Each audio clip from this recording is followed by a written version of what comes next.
Hello everybody. The previous two videos must have given you very clear-cut idea about what this V model is, but just for your better understanding, so that you people, whatever doubts are there in your mind, so that they can be completely eradicated. I am giving you one more. I am giving explanation of one more ADAS functionality, AEB, automatic emergency braking. How are we going to develop this automatic emergency braking with the help of V model? We will see it step by step. Now this left side and right side I clearly touched upon, so I'll be just breezing past through it. Now how it does is applied to this particular AEB. Now we have to understand the requirements definition, top level. We have to define the high level and functional safety requirements, and these are the customer needs. The car should brake automatically in emergencies. It should also meet the regulatory Euro NCAP and NHTCA, and of course ISO 26262. After performing the hazard analysis based on the various ASIL levels, you develop the system requirement specification. Now this word is important. The moment you see system requirement, you have to understand that this is a output of the requirements definition. The first step, the top level, the top left level. Next comes the system design. Again, break down the high level requirements into subsystems. What are all the sensors? For automatic emergency braking, sensor fusion is required, so you use radar and camera and LiDAR if at all your OEM prefers LiDAR. I said this before, LiDAR is slightly expensive, but it's a very mature technology. But because of the cost, some OEMs are still hesitating to use LiDAR, but it's a very mature technology and very efficient technology. So if your OEM prefers LiDAR, based on the sensor fusion, you define the sensors, you define the actuators. What are the actuators? Braking system, throttle control. These are all the various actuators that are used in the ADAS or this particular functionality. Next, we again define the ECU requirements, develop the functional architecture. What is the functional architecture? Object, first you detect the object, then you assess the risk, then you actuate the braking control. Okay, and after the system design, you develop this system design document, which is the output of the system design. Next comes software and hardware development. I am sure all of you understand that this pattern is exactly same as lane departure warning. Okay, requirement specification, next to system design, next to software and hardware development. Again, developing the perception algorithms, develop the decision logic, develop the control algorithms. Okay, decision logic is when to trigger the braking. Perception is identifying an object decision. First of all, the vehicle should identify what kind of the vehicle it is, whether the vehicle is a truck or a car, with which vehicle there is a danger of your vehicle colliding. Okay, all these things are clearly outlined here. And again, software hardware development, you have to develop the sensors. What are the specification of the radar?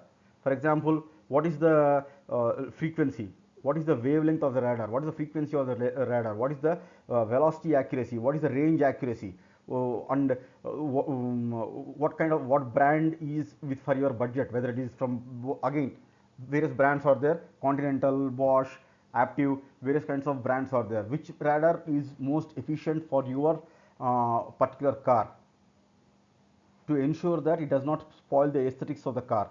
Designing the ECU hardware, and end of this particular phase, you develop the software. The software may be in C, C++ or Python, and also the hardware prototypes. Now I hope you will excuse me if I am going slightly fast, because this is very much repetition of the development of the lane departure warning. The only difference is there is difference in the sensor and there is difference in the functionality.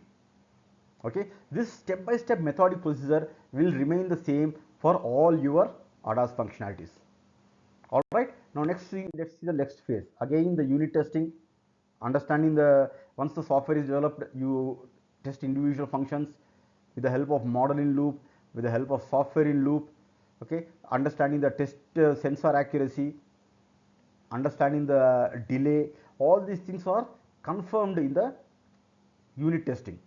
Next is the integration testing.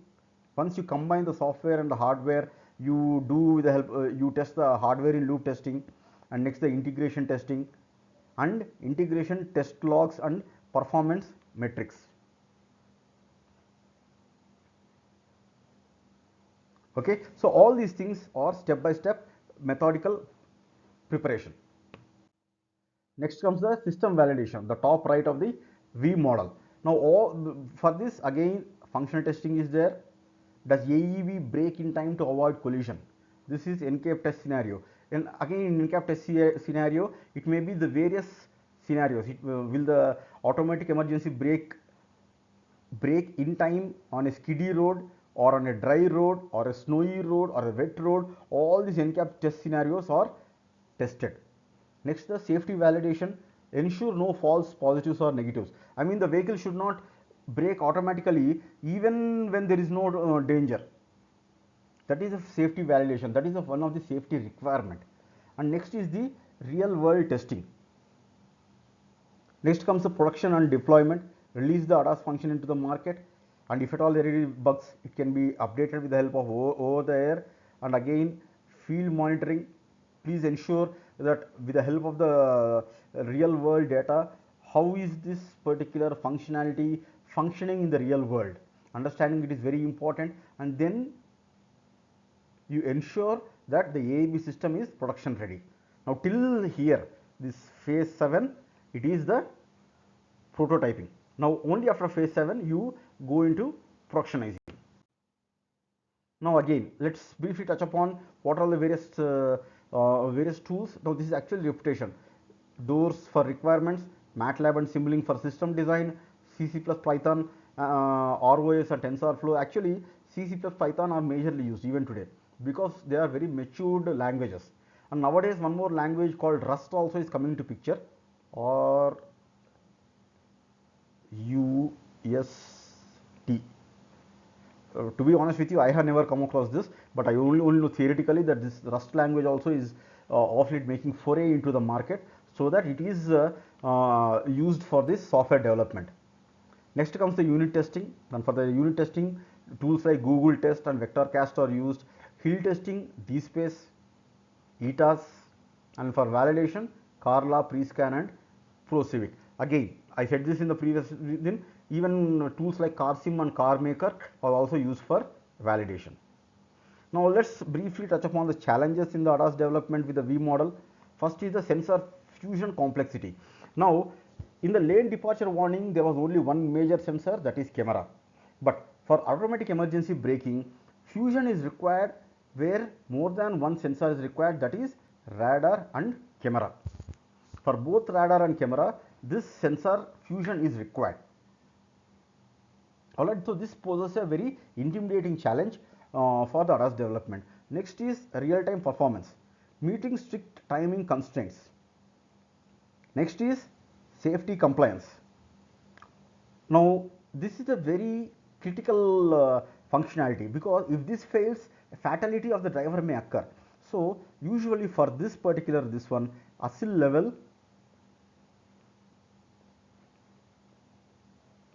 ASIL D is finalized, because this particular functionality can lead to fatality. Failure of this functionality can lead to fatality. That's the reason ASIL D is used. Next is edge cases, handling rare but critical scenario. For example, sudden pedestrian crossing. Now despite the efficacy of this ADAS functionality, there are some scenarios which the vehicle cannot predict. Sudden pedestrian crossing, sudden dog crossing, these things can be estimating this particular scenarios can be slightly challenging. Okay, so these are the challenges in ADAS development with the help of V model. So I hope these 3 videos, the initial video about the V model, the second video about lane departure warning, and the third video about this automatic emergency braking, clearly gives you an idea about this V model development procedure. Okay, thank you.